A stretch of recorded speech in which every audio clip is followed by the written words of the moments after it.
Johar decision news ગુજરાતીમાં તમારું સ્વાગત છે। શિક્ષક દિવસ તરીકે આખા ભારતભરમાં વિદ્યાર્થીઓ શિક્ષક બને છે અને આખા શાળાનું સંચાલન વિદ્યાર્થીઓ દ્વારા કરવામાં આવે છે। ત્યારે આજે કેઆરસોફ્ટ ફાઉન્ડેશન દ્વારા એક ગુજરાતના શ્રેષ્ઠ શિક્ષક સાથે તમારી મુલાકાત કરાવીશ। જે શિક્ષકનું નામ છે ભારજીભાઈ વસાવા।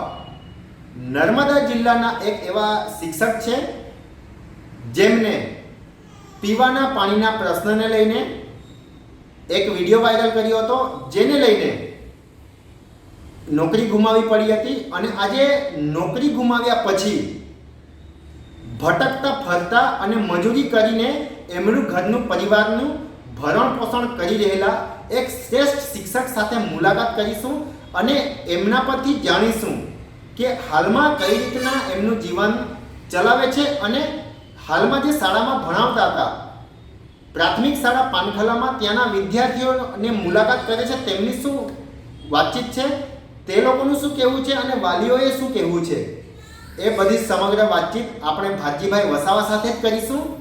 ભારજીભાઈ, આજે તમે ખાસ ડેડિયાપાડા આવ્યા હતા અને અમારા સાથે જે સંપર્ક કર્યો ને તમે આવેદનપત્ર આપવાનું હતું, તો આજે કઈ રીતના તમે આવેદનપત્ર આપ્યું, કયા અધિકારીને આવેદનપત્ર તમે આપ્યું? આજે હું ખાસ કરીને આજે શિક્ષક દિન છે અને એ હેતુથી મેં આવેદનપત્ર આપવા માટે ડેડિયાપાડામાં આવ્યો હતો અને અચાનક મારો સમય હતો 1 વાગ્યાનો। 1 વાગે ચોક્કસ મારા અધિકારી દ્વારા કદાચ મારો નાનો અમથો વિડીયો એમને જોયો હશે કે ભારતીભાઈ આજે કંઈક આવેદનપત્ર શાના માટે આપવાના છે તેમને પણ કદાચ ખબર હશે કે નહીં ખબર હશે। હું આવેદનપત્ર આપતા પહેલા અધિકારી જિલ્લા વહીવટકર્તા અધિકારી ડૉક્ટર કેઆરસોફ્ટ ફાઉન્ડેશનના હશે, એમનો ફોન આવ્યો હતો અને ત્યાર પછી ઝોનલ હેડ અમદાવાદ એટલે કે વડાલીથી ફોન આવ્યો અને એમના દ્વારા મને કહેવામાં આવ્યું હતું કે ભારતીભાઈ અત્યારે આવેદનપત્ર રહેવા દો। ત્યારે મેં આજે તાલુકા શિક્ષણ અધિકારી, પ્રાંત અધિકારી ડેડિયાપાડા, જિલ્લા કલેક્ટર નર્મદા અને ગુજરાતના શિક્ષણ મંત્રી કુબેર નિંદર સાહેબને ઉદ્દેશીને મેં એક આવેદનપત્ર તૈયાર કર્યું અને આપવા માટે રવાના કરવાની તૈયારી હતી, પરંતુ ડૉક્ટર કેઆરસોફ્ટ ફાઉન્ડેશન દ્વારા મને કહેવામાં આવ્યું હતું કે ભારજીભાઈ તમને ફરી અમે શિક્ષકમાં લઈ લઈશું, પરંતુ એમને ખાતરી નથી આપી કે કઈ તારીખે શિક્ષકમાં લઈ લઈશું, કારણ કે મને અત્યારે એમ લાગી રહ્યું છે કે મારા 5 મહિના અને 1 દિવસ જેટલો વીતી ગયો, હજુ સુધી ડૉક્ટર કેઆરસોફ્ટ ફાઉન્ડેશને નિર્ણય નથી લીધો, એટલે કદાચ મને લેખિતમાં આપે કે અમે આ તારીખથી તમને શૈક્ષણિક કાર્યમાં જોતરીશું તો મને વિશ્વાસ રહેતો અને મને ચોક્કસ વિશ્વાસ તો છે ડૉક્ટર કેઆરસોફ્ટ ફાઉન્ડેશન પર, પરંતુ મને લેખિતમાં આપે। એમને મોબાઈલ ટેલિફોન દ્વારા એવું કહેવામાં આવ્યું છે કે ભારતીભાઈ 16 તારીખે અમે તમને મળીશું, તમને પૂછીશું। મને પૂછવાની કોઈ જરૂર તો છે જ નથી, કારણ કે હું ઓલરેડી શિક્ષક છું, પણ શૈક્ષણિક કાર્યમાંથી તમે કેમ નથી કરવા માંગતા એવું એમના દ્વારા પૂછવામાં આવતું। આજે આવેદનપત્ર આપતા હું અટકેલો છું, મેં એવું પણ એમને રજૂઆત કરી છે કે હું 5 વાગ્યા સુધી રાહ જોઈશ। અત્યારે કેટલા વાગ્યા છે મને નથી ખબર, 5 વાગ્યા સુધી રાહ જોઈશ એવું કીધું છે, અત્યાર સુધી ફોન આવ્યો નથી, પરંતુ ફોન આવશે તો હું એમને જરૂરથી। ભારજીભાઈ, પણ તમને કેટલી અપેક્ષા છે હજુ પણ કે તમને શિક્ષક તરીકે પાનખલા પ્રાથમિક શાળામાં લેશે અને જે વિદ્યાર્થીઓ સાથે જે ભણતા હતા ને વિદ્યાર્થીઓને ભણાવતા હતા એવું કન્ડિશન જે ક્યાં સુધીમાં ચાલુ થશે? તમને શું લાગે છે કે પછી આ જ રીતના તમને લટકતા રાખશે? તમને શું લાગી રહ્યું છે, ન્યાય મળશે કે પછી ખાલી વાતો જ કરવામાં આવે છે? આમ તો ન્યાયપાલિકા છે, મને ડૉક્ટર કેઆરસોફ્ટ ફાઉન્ડેશન પર પૂરેપૂરો ભરોસો છે। કદાચ ડૉક્ટર કેઆરસોફ્ટ ફાઉન્ડેશન દ્વારા મને ન્યાય ના આપે તો હું જ્યારે મેં 3-3000માં જ્યારે 2 વર્ષ કામ કર્યું, જ્યારે મારી પગારની કોઈ અપેક્ષા નથી, તો એ અપેક્ષા વગર મેં 6 વર્ષ ડૉક્ટર કેઆરસોફ્ટ ફાઉન્ડેશન દ્વારા પ્રાથમિક શાળાને આપી છે। ખરેખર ડૉક્ટર કેઆરસોફ્ટ ફાઉન્ડેશન દ્વારા અમને સરસ સુવિધા આપવામાં આવતી, પીએફ પણ કપાવવામાં આવતો હતો, જ્યારે અમને શરૂઆતમાં એવું કહેવામાં આવ્યું હતું કે કાયમી ધોરણે તમારી શિક્ષકની ભરતી થશે, પરંતુ લેટર આવ્યું ત્યારે એમાં એનજીઓ દ્વારા એવું કહેવામાં આવતું હતું કે ક્યારેક સંસ્થા દ્વારા છૂટા કરવામાં આવે, પરંતુ કેમ છૂટા કરવામાં આવતા હતા આવશે એ ડૉક્ટર ક્યાસો ફાઉન્ડેશને કોઈ જણાવ્યું નહોતું અને અમને કાયમી શિક્ષક માટે ભરતી કરેલ હતી. આજે એનજીઓ સારું કામ કરી રહ્યો છે, પરંતુ ક્યાંક ક્યાંક એમની પણ ભૂલ હશે. મને કદાચ ન્યાય ન મળે તો મારો પ્રયત્ન સતત ચાલુ છે કે હું તાલુકા સેશન કોર્ટમાં જઈશ. એમાં જો મને મારું શોષણ થયું હશે તો પણ હું તાલુકા સેશન કોર્ટ, જિલ્લા કોર્ટ અને ન્યાયાલય સુધી હું પહોંચીશ અને ગુજરાત સેશન કોર્ટ સુધી, હાઈકોર્ટ સુધી હું હાઈકોર્ટ, સુપ્રીમ કોર્ટના દરવાજા પણ ખખડાવવા માટે તમે તૈયાર થશો. હા, એમાં મારે એટલું જ કહેવું છે કે ખરેખર મારી ભૂલ શું હતી. ખરેખર મેં સંસ્થા વિરુદ્ધ કામ કર્યું હતું, મેં શાળા વિરુદ્ધ કામ કર્યું હતું. જે કંઈ ઘટના બની હતી તે તો મારા શાળાના અન્ય ટાઈમ પર બન્યું હતું. જ્યારે ડૉક્ટર ક્યાસો ફાઉન્ડેશનના તમામ શિક્ષકો 9:30 વાગે જાય છે અને ક્યાં એમને અનુકૂળ જગ્યાએ એ લોકો શૈક્ષણિક કાર્ય કરે છે, સારું કામ કરે છે, પરંતુ ક્યાંક ને ક્યાંક એમનું પણ શોષણ થતું હશે કે કેમ એ તો દરેક શિક્ષકો પોતે જાણે છે. અચ્છા ભારતીભાઈ, હાલ તમે કીધું કે ફાઉન્ડેશન દ્વારા તમને છૂટા કરી દેવામાં આવ્યા છે. આજે 5 મહિનાનો 1 દિવસ થયો છે. ત્યાર સુધીનો જે સમયગાળો છે તમે કઈ રીતના વિતાવ્યો છે? હવે ફાઉન્ડેશનને કદાચ ન પણ છૂટા કર્યા હશે, પરંતુ એમને પણ એવું થતું હશે કે કદાચ સરકાર અમારા પર ખોટા ભારતીભાઈ, તમને તો અત્યારે શાળામાં તો ભણાવવા નથી જતા ના, તો તમને તો નોકરીથી બાકાત કર્યા જ છે. તેને લઈને પ્રશ્ન પૂછું છું કે બાકાત કર્યા છે, હાલ તમે કઈ રીતના સમયગાળો કાઢો છો?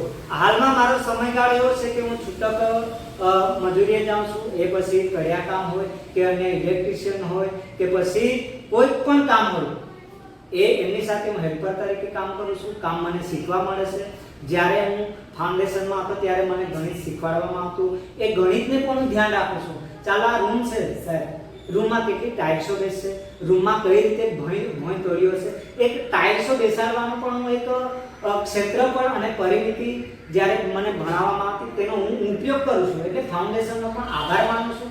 પરંતુ સાથે સાથે એક દેશના ભાવિ ઘડતર કરનાર, આ ભવિષ્યના બાળકોનું ઘડતર કરનાર વ્યક્તિ તગારા પાવડા ઊંચકે તો એ કેટલું યોગ્ય? અચ્છા, શિક્ષક આજે મજૂરી કરવા મજબૂર બન્યો છે એવું કેવું છે ને? હા, મારે એટલું કહેવું છે કે હું તો એક ઈમાનદાર શિક્ષક છું અને પ્રામાણિક શિક્ષક છું.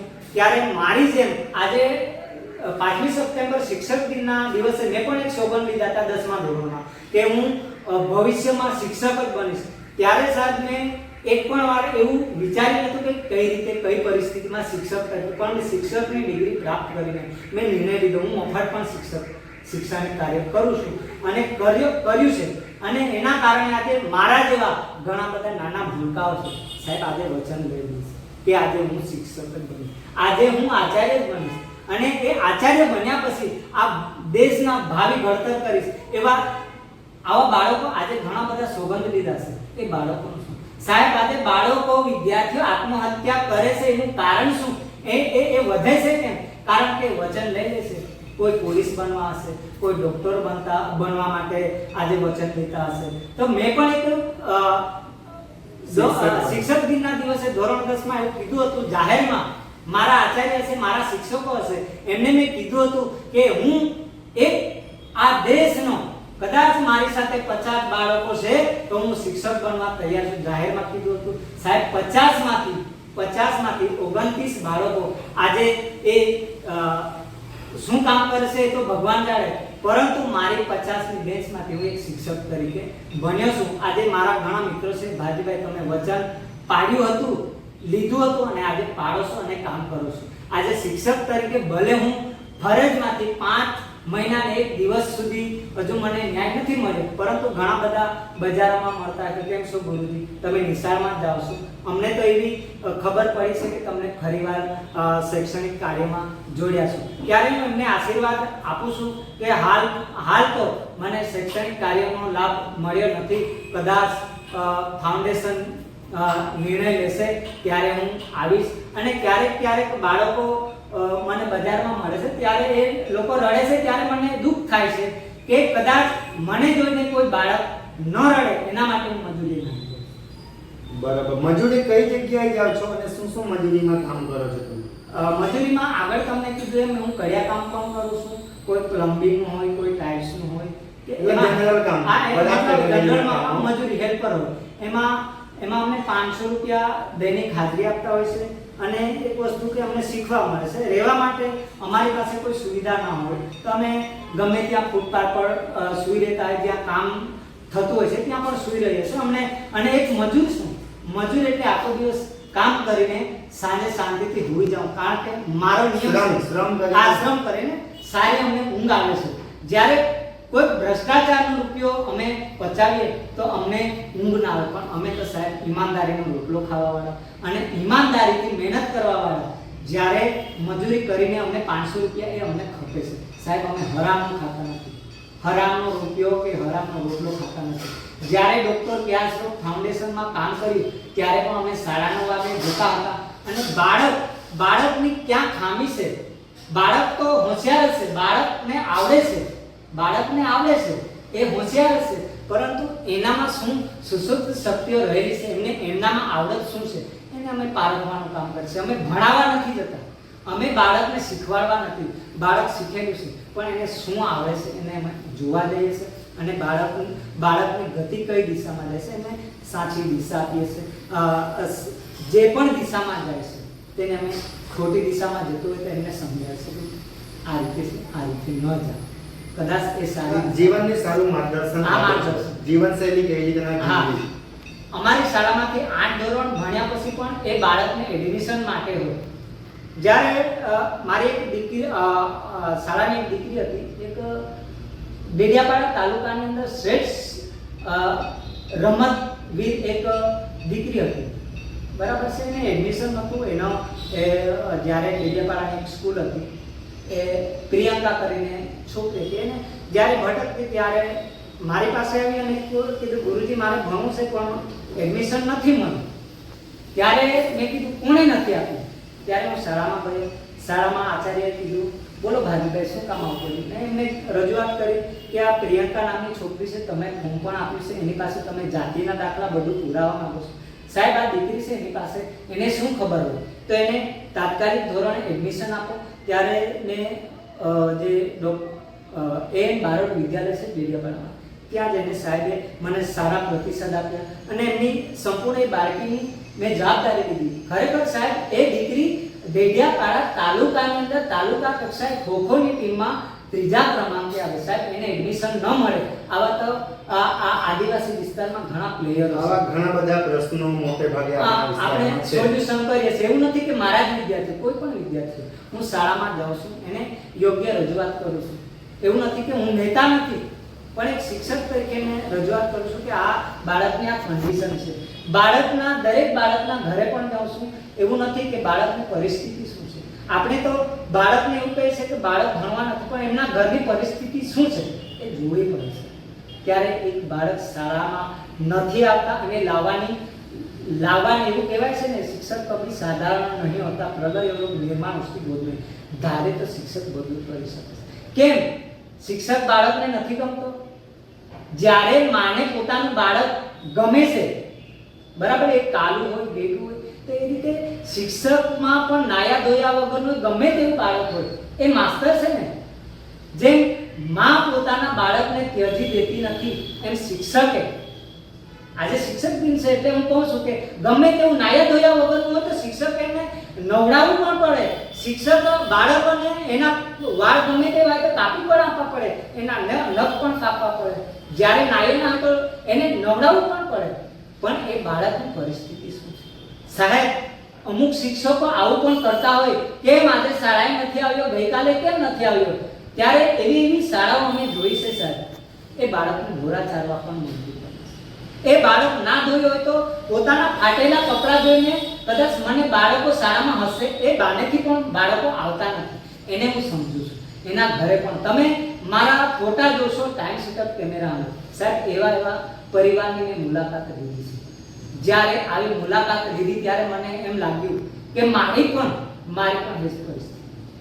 અચ્છા, શિક્ષક તરીકે તમારી જે પરિસ્થિતિ હતી તે આજે પણ તમે સમજો છો અને શિક્ષણ સિવાયનો બહારનો સમાજમાં પણ આવા પ્રશ્નને લઈને તમે કામ કરો છો. એટલે મને એમ લાગે છે કે મારી પણ એવી પરિસ્થિતિ હતી. અચ્છા, તો તે પરિસ્થિતિ આ બીજા બાળકોની પણ હોય તો આપણે તેને જોઈને સોલ્યુશન કરી શકીએ, શીખવાડી શકીએ છીએ. હા, કરી શકીએ. આજે મારે એટલા માટે આવેદન પત્ર આપવું હતું કે ઘણા બધા બાળકો છે, બધાનું સપનું અલગ અલગ હોય છે. કોઈને ડોક્ટર બનવું હોય, કોઈ શિક્ષક બનવું, કોઈને પોલીસ બનવું હોય, આવા બધા આઈપીએસ અધિકારી, આવા બધા સપના હોય. ત્યારે આવી પરિસ્થિતિમાં પણ મેં ધોરણ 1 થી લગભગ એમ તો બાળમજૂરી કહેવાય, પરંતુ મારી પરિસ્થિતિને ધ્યાનમાં સાહેબ મેં પહેલા ધોરણમાંથી 1 રૂપિયાથી 8 આનાથી 4 આનાથી મેં મજૂરી કરીને પણ મારી કપરી પરિસ્થિતિને એક શિક્ષક તરીકે ડિગ્રી જ નહીં પરંતુ એનું બિરુદ મેળવવા માટે મેં કામ કર્યું છે. અને ભણ્યો છું એના માટે કે બાળકનું ભાવિ સુધરે. આજે શિક્ષક દિન છે, મારી આખી વેદના હું ન ઠાલવી શકું કારણ કે મારાથી રહેવાતું નથી.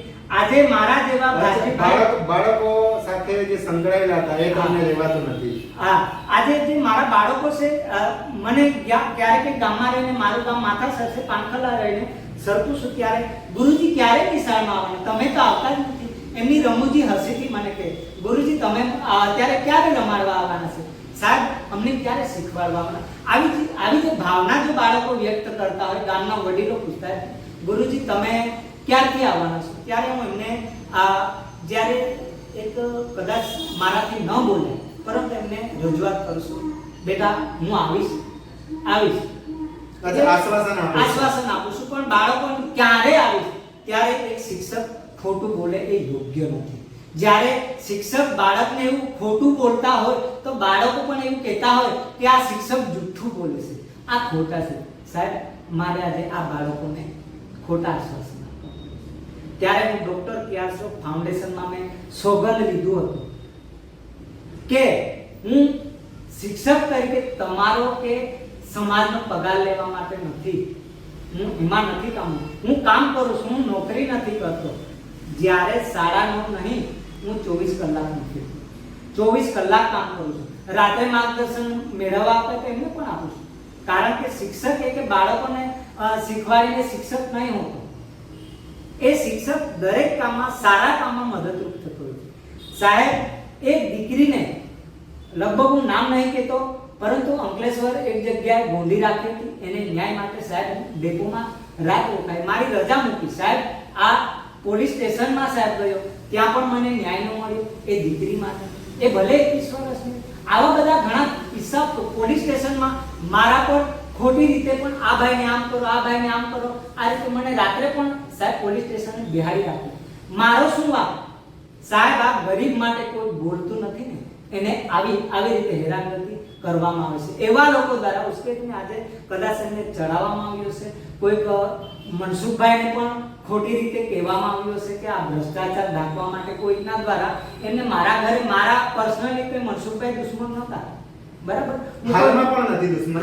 હાલમાં પણ નથી. મનસુખભાઈ વસાવા લોકોના સેવક છે. આજે લોકસભામાં ચૂંટાઈને આવ્યા છે, ભરૂચના સાંસદ છે. તો હજુ પણ તમે મનસુખભાઈ વસાવાને જઈને રજૂઆત કરી શકો છો. હા, હું રજૂઆત કરી શકું છું, પરંતુ મને પણ મજૂરી કરું છું. સવારે 9 વાગે જાઉં છું, સાંજે 5 વાગે આવું છું, ત્યારે મને પણ સમય ન મળતો હોય. મેં મનસુખભાઈને સાચું કીધું છે, મનસુખભાઈ તમે પહેલા ધોરણમાં ગણિત ભણવા જાવ એવું મેં કીધું છે. કેમ કટાક્ષમાં કીધું છે કે તમને ખરેખર સાથે ફરનાર લોકોએ છે એવું કીધું હતું કે સાહેબ અમે 60 જેટલા બોર બોરીઓ કર્યા છે. જ્યારે મનસુખભાઈ કીધું છે 60 જેટલા, તો મેં ગણીને એમને બતાવ્યું કે આટલા છે સાહેબ, તમારું આખું ગણિત ખોટું છે.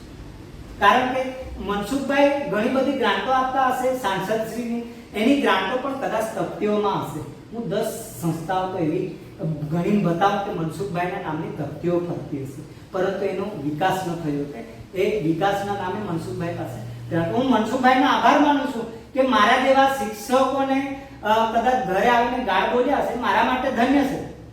આભાર છું કે આ આખા ગુજરાતમાં ભારજીભાઈ શિક્ષક આવા હતા, ખોટું બોલ્યા, પણ કેમ બોલ્યા હતા એનો અભ્યાસ એમને કરવો જોઈએ. બરોબર છે. એટલે આજે શિક્ષક તરીકે હું એમનું ખોદતો નથી, કોઈ રાજકીય નેતાનું ખોદવા નથી આવ્યું, પરંતુ એક વાતમાં વાત આવી ગઈ છે. એટલે હું આજીવન શિક્ષક રહેવા માંગુ છું. હું શૈક્ષણિક કાર્ય કરીશ કે ન પણ કરું, હું આજીવન શિક્ષક. ભારતીભાઈ, અમારા મીડિયાના માધ્યમથી મનસુખભાઈ વસાવાને તમે શું કહેવા માંગશો હું હાલની પરિસ્થિતિ પ્રમાણે ભરૂચ લોકસભાના સાંસદ શ્રી મનસુખભાઈ સાહેબને હું એવો સંદેશો પહોંચાડવા માંગુ છું. ડેડિયાપાડાની લગભગ નર્મદાની 92 જેટલી શાળામાં એકેતર શિક્ષક છે. એ શિક્ષકો પોતાની શૈક્ષણિક કાર્ય કરાવે તો પછી અન્ય સરકારી કામગીરી કરે. અને ડેડિયાપાડાની પૂર્વ પટ્ટીમાં શિક્ષકો શૈક્ષણિક કાર્યમાં શું થઈ રહ્યું છે એનું જીવતું જાગતું ઉદાહરણ દરેક શાળામાં રૂબરૂ જાય. અને હું સંદેશો પહોંચાડવા માંગુ છું કે ભારજીભાઈ ખરેખર શૈક્ષણિક કાર્ય સારું કરતા હતા. ભારજીભાઈને ન્યાય મળ્યો કે કેમ? અને નર્મદા જિલ્લામાં શૈક્ષણિક હોય, આરોગ્ય હોય કે વન વિભાગમાં હોય કે એનજીઓ દ્વારા કેટલો વિકાસ થયો છે, કેટલી ગ્રાન્ટ એમને આપવામાં આવે છે અને એનાથી કેટલો વિકાસ થાય છે એ તપાસ થવી જોઈએ. હું મનસુખભાઈને સંદેશો આપવા માંગુ છું કે એનજીઓ દ્વારા ડેડિયાપાડામાં તાલુકામાં નહીં પરંતુ નર્મદા જિલ્લામાં કેટલા એનજીઓ કામ કરી રહ્યા છે, શું કામગીરી કરી રહ્યા છે એની તપાસ કરે અને ખરેખર કામગીરી કરી રહ્યા છે કે પછી કાગળ પર થઈ રહ્યું છે. હું જાહેરમાં કહેવા માંગુ છું અને ખુલાસો પણ કરવા માંગુ છું કે કદાચ મારી પાસે ખુલાસો કરવામાં આવે તો મારા ગામમાં સાહેબ 15 વર્ષથી એક સાહેબ એમડીએમ નો ઓરડો બન્યો છે સાહેબ. હજુ 15 વર્ષથી પ્લાસ્ટર નહીં સાહેબ. અધૂરા કામો છે તો એની ગ્રાન્ટો કદાચ હું સરકારને કહેવા માંગુ છું અમારા ડેડિયાપાડાના સેવાળાના ગામ સુધી પૂરેપૂરી ગ્રાન્ટ પહોંચાડે. ગ્રાન્ટ તો પહોંચતી છે પણ કામ પૂરેપૂરા હવે ગ્રાન્ટ પહોંચતી છે કે નહીં ખબર તો અધૂરા કામ કેમ સાહેબ? હું સરપંચોનું નામ નથી કાઢતો કારણ કે કદાચ એમનામાં એટલી ગ્રાન્ટ આવે છે, ન કામ થયું તો તમે એમને માર્ગદર્શન પૂરું પાડી શકો કે કેમ આવું. બરાબર. આજે કદાચ સાહેબ વિદ્યાર્થીઓનો રોટલો ના ખવાય સાહેબ, બાળકના આંતરડા ન પકડાવજે સાહેબ, મહાપાપ છે સાહેબ, વિદ્યાર્થીનું ન ખવાય. એટલે આવા બધા પ્રશ્નો થતા હોય છે. અચ્છા, વિદ્યાર્થીઓને મધ્યાહન ભોજનમાં પણ પૂરતું ભોજન આપવામાં નથી આવતું એવું તમે કહેવા માંગો છો? એટલે બધી શાળાઓમાં એવું નથી પણ અમુક શાળાઓમાં એવું મેં જોયું છે સાહેબ. એના કદાચ ઉદાહરણો આપશે, પુરાવા માંગશે સાહેબ.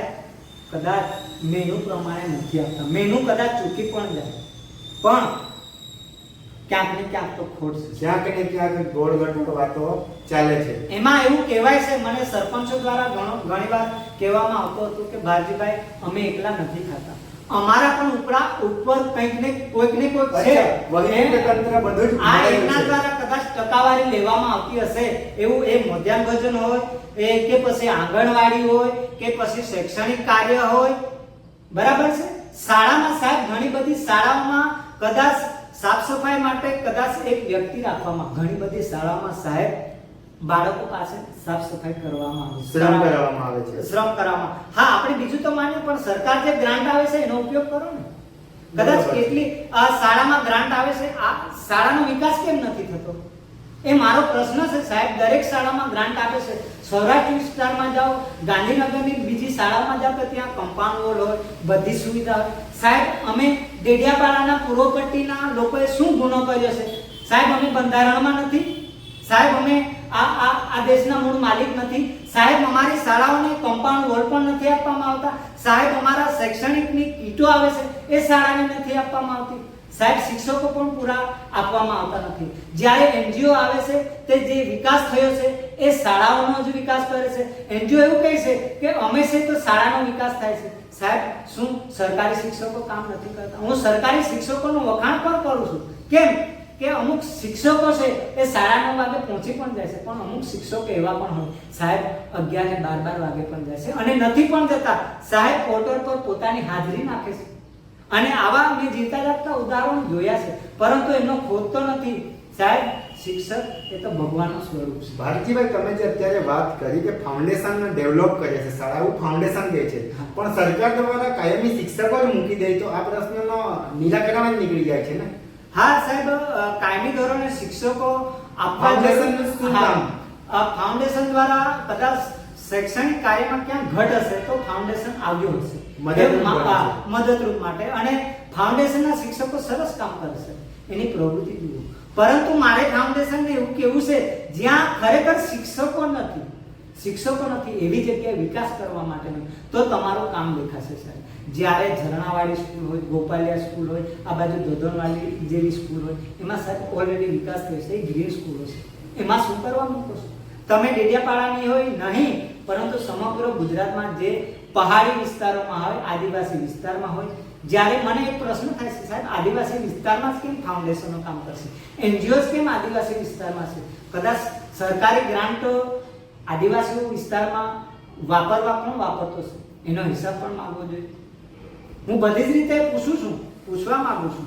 હું મનસુખભાઈને નહીં કહેતો, તમામ લોકોએ પૂછવું જોઈએ અને પૂછે છે. અચ્છા, લોકોના રૂપિયા છે, લોકોના જે બધું છે, તો લોકોએ પ્રશ્ન પૂછવો જોઈએ. જ્યારે પ્રશ્ન પૂછવામાં આવે છે તો એને આ રીતે ટર્મિનેટ કરવામાં થતા હોય છે. જ્યારે કોઈ અવાજ કરે છે તો એને દબાવવામાં આવતું હશે. જેમ કે આ ભારતીભાઈ જીતા જાગતા ઉદાહરણ છે. જ્યારે 5-5 વર્ષ 5-5 મહિનાથી હજુ સુધી મને પૂછવામાં નથી આવતું ભારતીભાઈ શું કરું છું. ભારતીભાઈ 5 મહિના અને 1 દિવસ આજે થયો છે તમે નોકરીમાંથી ટર્મિનેટ થયા છો. ત્યાર પછી તમારા જે પરિવારમાં કેટલા સદસ્ય છે એમનું ભરણ પોષણ કઈ રીતના ચાલી રહ્યું છે? આમ તો ગણે તો મને ટર્મિનેટ કર્યા છે તો જ્યારે મારા પરિવાર છે એ 8નો પરિવાર છે. અમે સારું સર્વ એક સમાન છે અને મારા ઘરમાં જેટલા લોકો છે અમે જુદા જુદા ઘરમાં નથી રહેતા. એક ચૂલે 8 પરિવારો થાય છે. અમે 8 સદસ્યો ભેગા મળીને એમાં અમે 2 જણ હોય, અમારા મા બાપ હોય, અમારા 2 દીકરા દીકરી હોય, જે કંઈક હોય ભાઈ બહેન, અમે ભેગા મળીને રહીએ છીએ અને અમે એકબીજાને મદદરૂપ થઈએ છીએ. અને ડૉક્ટર વ્યાસ ફાઉન્ડેશનથી જે કંઈક માનદ વેતન અમને આપવામાં આવતું હતું એ ટાઈમસર આપવામાં આવતું. સાહેબ હું સંતોષ છું, જેનાથી તમારું ઘર ચાલતું હતું. હા, હું ડોક્ટર કેશરોગ ફાઉન્ડેશનનો આભાર એટલા માટે માનું છું કે ડોક્ટર કેશરોગ ફાઉન્ડેશનના તમામ કર્મચારીઓ હોય એને તારીખ તો તારીખ પગાર ચૂકવવામાં આવતો હતો અને આવે છે, આજે પણ છે. એનો હું આભાર માનું છું કે તમે ટાઈમ પહેલા પગાર કરો છો જ્યારે એની જે અપેક્ષા હોય એનો.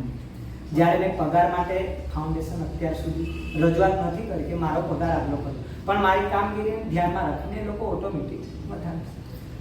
ભારતીભાઈ, એક તમે શ્રેષ્ઠ શિક્ષક તરીકે નવાડિયા પણ છે કેશવ ફાઉન્ડેશન તમને, અને તમે સારા ભજનીક પણ છો. તો દર્શકોને જે તમે બાળકોને જે ભજન શીખવાડતા હતા, તો દર્શકોને 2 લીટીમાં 2 કડીમાં કોઈ એક ભજન સંભળાવો. કેવું જે ભજનનું કયું ભજન હતું? જ્યારે મને તો હું ગુજરાત રાજ્ય સ્ટેટ લેવલનો લોકવાદ્ય સંગીત કલાકાર છું. મને લગભગ 2007થી 2012 સુધી ગુજરાત સરકાર દ્વારા યુવા ઉત્સવ દ્વારા મને 2007થી 2012 સુધી રાજ્ય લેવલનું મને એવોર્ડ આપવામાં આવ્યું છે. હું એક લોકવાદ્ય સંગીતકાર હતો અને ઓલ ગુજરાતમાં સરકારના ખર્ચે ફરેલો છું. મને એમ તો ગણે તો લોકગીતો ગાવાનો મને ઘણો શોખ છે. ત્યારે હું એક તમને કદાચ દર્શકોને સંભળાવો. દર્શકોને મારે સમજાવવું છે. આજે શિક્ષક દિવસ છે અને એક લોકગીત મને યાદ આવે છે. હું તો કાગળિયા લખી થાક્યો, કાનુડા તારા મનમાં નથી. હું તો કાગળિયા લખી થાકી, કાનુડા તારા મનમાં નથી. તારા મનમાં નથી ને તારા ધ્યાનમાં નથી. બીજું મારે સરકારને એક કડી ઉમેરવી છે. હું તો કાગળિયા લખી થાક્યો, સરકાર તારા મનમાં નથી.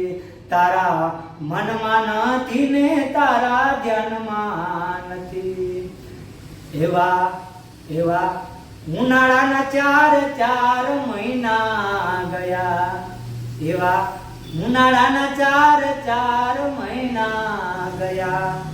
મારા કાગળિયા બળી ચાલ્યા, સરકાર તારા મનમાં નથી. એવા ચોમાસાના 4 મહિના આવ્યા. એવા ચોમાસાના 4 મહિના આવ્યા.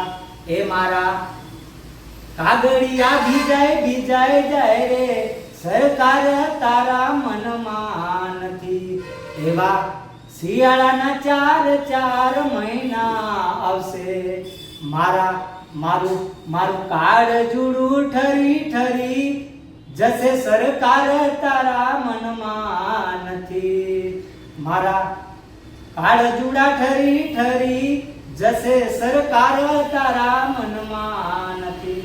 મારી સરકારને વિનંતી છે કે કોઈ પણ યુવા હોય, શિક્ષિત બેરોજગાર હોય કે પછી કોઈ વિદ્યાર્થી હોય, એનું તમે સાંભળો સાહેબ, એની દરિદ્રતા સાંભળો.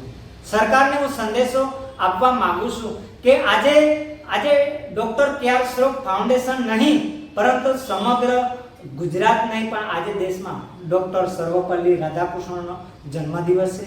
એ કેવી પરિસ્થિતિમાં કામ કર્યો છે, કેવી રીતે શિક્ષક જ એમને વ્યવસાય પસંદ કર્યો છે. તો મેં પણ એક શિક્ષકનો વ્યવસાય પસંદ કર્યો છે. અત્યારે હું ઠેર ઠેર શિક્ષણનો જે જ્યોત છે એ પ્રજ્વલિત કરું છું અને શૈક્ષણિક કાર્ય મારું નિરંતર ચાલે છે. જ્યારે દર્શક મિત્રોને એક લોકગીત મેં સંભળાવ્યું, એમાં મેં કદાચ પરિવર્તન કરીને સંભળાવ્યું છે. હું પ્રથમ તો 4 વર્ષનો એક બાળક હતો ત્યારે હું વાદ્યાપેટી, તબલા અને મેં કોઈ ગુરુ નથી કર્યા છે. અને ત્યારે મારા કુદરતે કળા મને આપી છે. ત્યારે હું પોતે એક વાંસળી વાદક તરીકે સમગ્ર ગુજરાતમાં ફરતો હતો અને એક વાદ્યાપેટી વગાડીને હું લગભગ 7મા ધોરણમાં મારું 1 વર્ષ સુધી પૂનમના દિવસે દૂરદર્શન પર ભજન આપતું. ત્યારે મને એમ થતું કે હું એક ગુજરાતનો શ્રેષ્ઠ કલાકાર છું. ત્યારે તમામ ગુણો કયામાં આવે છે? ત્યારે મેં પોલીસ પણ બનું, હું એક દોડવીર છું, એક નેશનલ રમેલ ખેલાડી છું. હું 42 કિલોમીટર સતત દોડી શકું છું સાહેબ. ત્યારે મેં બધા જ પ્રયત્નો કરી જોયા, પરંતુ કદાચ શિક્ષકમાં તમામ ગુણો છે સાહેબ. આ બધા જ પોલીસના ગુણો પણ છે, વકીલના ગુણો છે. જ્યારે એક જજ હોય, જ્યારે કોઈ પણ વ્યક્તિ તૈયાર થઈને ક્યાંથી જાય છે સાહેબ? એક શિક્ષકના હાથમાંથી જાય છે. એક શિક્ષક એને કઈ દિશામાં જવાનું એની લાઈન આપે છે સાહેબ. એટલે મેં શિક્ષકનો એક વ્યવસાય પસંદ કર્યો. એક શિક્ષક તરીકે હું પસંદ કરીશ તો મારા જેવા ઘણા શિક્ષકો પેદા કરીશ, ઘણા ડોક્ટરો પેદા કરીશ અને ઓલરેડી છે ઘણા એન્જિનિયરો તૈયાર કરીશ, ઘણા સાચા પોલીસવાળા, એવું નથી કે ખોટા પોલીસવાળા, ઘણા પોલીસવાળા એવા પણ હોય સાહેબ એ હપ્તાગીરી કરતા, એવા પણ નહીં સાહેબ, સાચા અધિકારીઓ તૈયાર કરીશ. એવું મેં મનમાં વિચાર્યું કે તમામ આ વ્યવસાય કેમ પસંદ કરું સાહેબ? ઘણા વકીલો તૈયાર થશે, સાચા ઈમાનદાર અને નેક અધિકારીઓ સમાજમાં આવશે તો સમાજનો અને ભારતનો ઘડતર થશે, એવું માનવું છે. આ ઘણા સાહેબ આજે મને બજારમાં મળતા હતા, કેમ છો ગુરુજી? ત્યારે મને પૂછતા હતા, ગુરુજી તમે તો હજુ હતા તેવા છો, પહેલા પણ એટલા જ હતા, ત્યારે તમારી ઉંમર વધતી નથી, ઘટતી નથી કે શું? ત્યારે હું કહેવા માંગુ છું કે હું એક સ્પોર્ટમેન છું. જ્યારે મારી ઉંમર, મને પણ એવું લાગે છે કે હું તો હતો તેવો છું. જ્યારે બાળકો કહેશે, હું એમને પૂછું તમે કોણ? ત્યાં કે હું અમુક વિદ્યાર્થી. સાહેબ તમે 11-12માં ભણતા હતા ત્યારે પણ અમને શીખવાડવા આવતા હતા અને તમે પહેલા પણ શિક્ષક તરીકે જ કામ કરતા હતા ભણતા ત્યારે હું કોલેજ કાળ દરમિયાન પણ કેટલાક લોકો વિદ્યાર્થીઓ મને બોલાવતા, ભારજીભાઈ મને રમતનું શીખવાડ, ભારજીભાઈ મને સંગીતનું શીખવાડ. હું 1 પણ રૂપિયા એમની પાસે લેતો નહોતો અને એમને ખરેખર એમની કારકિર્દીમાં શીખવાડતો અને સંગીતમાં શીખવાડતો. આજે પણ શીખવાડું છું. એમને પૂછે છે કે મને આમાં રસ છે, વાંધો નહીં, મને જેટલું આવડે છે તેટલું મદદ કરીશ. આજે જ્યારે હું લગભગ મેં ગઈકાલે રાત્રિના 12 વાગ્યાથી મેં ઉપવાસ પર ઉતરેલો છું, મેં ખાધું નથી, આજે પાણી પણ નથી પીધું સાહેબ, પાણી નથી પીધું. એટલે મેં આજે નિર્ણય કર્યો કે આજે મારા માટે નથી પરંતુ મારા બાળકો માટે હું ઉપવાસ કરીશ. કે આજના દિવસે ઘણા બધા બાળકો સોગંદ લેશે કે હું પણ શિક્ષક બનું, તો મારા કરતાં સારા શિક્ષકો બને, હું એવા આશીર્વાદ આપું છું. આજે હું આવેદનપત્ર આપવા માટે જવાનો હતો, પરંતુ મને કેટલાક લોકોએ ના કીધું છે, જે અમારા ડૉક્ટર કે.આર. શ્રોફ ફાઉન્ડેશન દ્વારા. અને આજે મને કદાચ ન્યાય મળશે કે ન ન્યાય મળે, હું 12 વાગ્યા સુધી ખાવાનો નથી. હું પછી ચાહે મરી પણ જઈશ, મને કોઈ જ વાંધો નથી, પણ હું મારો એક દિવસનો જે ઉપવાસ છે એ મારા બાળકો માટે, મારા વિદ્યાર્થીઓ માટે હું રાખું. અચ્છા, તમે દ્રઢ સંકલ્પ કરી આ દ્રઢ સંકલ્પ કરેલો છે કે આજે કોઈ પણ હિસાબે મેં એમ પણ ઉપવાસ નથી કરતો અને કદાચ હું ખાઉં છું, પરંતુ મને બાળકોની ચિંતા થાય છે. આજે પણ હું આખો ઇતિહાસ બાળકનું કહી શકું છું કે આ બાળક ક્યાં રમતો હશે, શું કરતો હશે, બાળકની શું સ્થિતિ છે. હું આજે બેઠા બેઠા ભલે ભાજીભાઈ ડેડિયાપાડામાં બેઠા છે, કયું બાળક ક્યાં જંગલમાં રમતો હશે, શું કરતો હશે, હું આજે એક મનોવૈજ્ઞાનિકની દ્રષ્ટિએ હું કહી શકું છું. અને મારી કદર કેટલા બાળકો કરે છે, કેટલા વાલીઓ કરે છે, કેટલા શિક્ષકો કરે છે અને મારા ભૂતપૂર્વ વિદ્યાર્થીઓ કેટલા કરે છે. જ્યારે મારી સાથે આવી ઘટના બની હતી ત્યારે ભરૂચના એ પછી વાગરાના હોય કે ભરૂચ સરસ્વતી શિશુ વિદ્યા મંદિર RSSના થી ચાલતી વિદ્યાલય હોય તે લોકો હોય કે અન્ય શાળામાંથી જે કામગીરી કરતો હતો ત્યારે એ લોકો દુઃખ વ્યક્ત કરતા હતા કે ભારતીભાઈ આવું તો તમારી સાથે ન થવું જોઈએ, થયું એ ઘણું દુઃખ છે. ત્યારે આજે આ દર્શક મિત્રોને મારે વિનંતી છે કે મારી સાથે જે કંઈક થયું છે એ ન થવું જોઈએ અને કદાચ બીજા લોકો સાથે ખિલવાડ કરશો, પરંતુ કદાચ શિક્ષક સાથે જો તમે ખિલવાડ કરશો સાહેબ, ભગવાન ક્યારેય છોડવાનો નથી. એ કોઈને કોઈ સ્વરૂપે તમને એક શિક્ષકને તમે હેરાન કરશો એ ઉપરવાળો સાહેબ, હું નથી કહેતો, ભગવાન મારી સાથે છે, મારી સાથે કોઈ અધિકારી નથી હતો. એ ડોક્ટર ક્યાસરોગ ફાઉન્ડેશન હોય કે ગુજરાતના શિક્ષણ અધિકારી હોય કે પછી જિલ્લા લેવલના અધિકારી હોય, એ બધા મારી સાથે નથી સાહેબ, મારી સાથે તો ભગવાન છે. આજે ભારતીભાઈની હત્યા કરવા માટે તમે આજે નેતાઓ માથાસર સુધી લોકોને પહોંચાડો છો સાહેબ. એક તમે નેતાગીરી કરવા માટે મારી સાથે ખિલવાડ કરો છો, જ્યારે માથાસર સાથે તમે, જ્યારે નેતાઓ ગુંડાઓ સાથે તમે પહોંચો છો. ભારતીભાઈ તો કોઈ મરણ પ્રસંગમાં સાહેબ, હું તો ભગવાન છું સાહેબ, મને ભગવાનનું સ્વરૂપ આપ્યું છે. શિક્ષક છું હું સાહેબ. તે દિવસે સાહેબ હું સાચું કહું છું, સાચું બોલું છું. કોલીવાળા બોબજમાં એક મરણ પ્રસંગ, કહેવાયના ગામના મરણ પ્રસંગમાં સાહેબ આ લોકો આ રીતે કદાચ એવા અસામાજિક તત્વોને લઈ જતા હોય છે સાથે. કદાચ કોઈ ગુંડો પણ હોય, કોઈ લુખ્ખો પણ હોય. હું લુખ્ખો શબ્દ કેમ વાપરું છું? એ જાણ્યા વિના વગર આપણને પથ્થર પણ મારી દે છે. એક શિક્ષકની હત્યા કહેવાય સાહેબ. આજે શિક્ષણની હત્યા થઈ રહી છે, શિક્ષણનું ખાનગીકરણ થઈ રહ્યું છે આખા ગુજરાતમાં. NGO દ્વારા હોય કે પછી પ્રાઇવેટ શૈક્ષણિક દ્વારા ગુજરાતનું શિક્ષણનું હત્યા થઈ રહ્યું છે. આજે મારી સાથે આવું થઈ રહ્યું છે એટલે કે શિક્ષકોની હત્યા થઈ રહી સાહેબ. શિક્ષકોને અઢળક કામગીરી કરાવવામાં આવે છે. એ પછી ઇલેક્શન હોય કે સરકારી અન્ય કામ હોય, શિક્ષકોને જ કેમ સોંપવામાં સાહેબ? અન્ય લોકોની નિમણૂક કરો ને સાહેબ. સરકાર પાસે ઘણું રૂપિયા છે પણ એની પાસે ચોક્કસ કર્મચારી હોવા જોઈએ. શાળામાં સંગીતના શિક્ષકોનો, સ્પોર્ટના શિક્ષકોનો સાહેબ, ખેલાડીઓ તૈયાર કરવા છે પણ શાળામાં સ્પોર્ટના શિક્ષકો બરાબર CPA ઘણા લોકો કરીને ઘરે બેઠા છે. BEd PTC કરે, તમે ટેટ ટાટ ને આ પાસ સાહેબ, તો પછી BEd કેન્સલ કરી નાખો ને, PTC કેન્સલ કરી નાખો. કેમ? તો પછી ટેટ ટાટ થી શરૂઆત કરો. 12 પાસને લોકો તમે ટેટ ટાટ ની પરીક્ષા અપાવો, ડાયરેક્ટ ટેટ ટાટ પરીક્ષા પાસ અપાવી દો. પછી આ BEd કે PTC ની જરૂર નથી. અમે એમને થોડા BEd PTC માં 2 વર્ષ કાઢ્યા છે. બરાબર છે, બરાબર છે. તો હું સરકારને કહેવા માંગુ છું તો BEd PTC શું કરવા કામ કરાવો છો?